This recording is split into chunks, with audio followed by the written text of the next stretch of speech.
Dako po tayo sa ating light session mga kaakibat. Opisyal lang nagbabalik sa entablado ang 90s Christian rock band na Bleach para sa kanilang Bleach 30th Anniversary Tour na magsisimula po ngayong buwan ng Hunyo.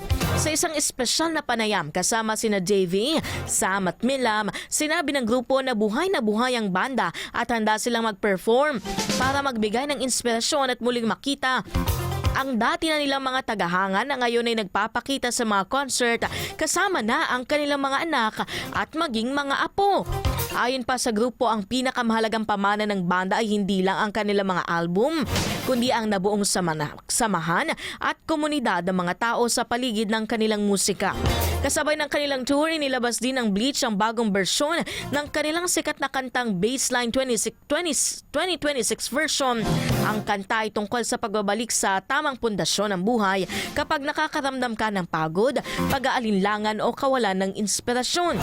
Ang Bleach ay isang kilalang Christian rock band mula sa United States na sumikat po noong 1990s. Kilala ang banda sa paggawa ng musikang may mabigat na tunog na rock, ngunit may positibong mensahe.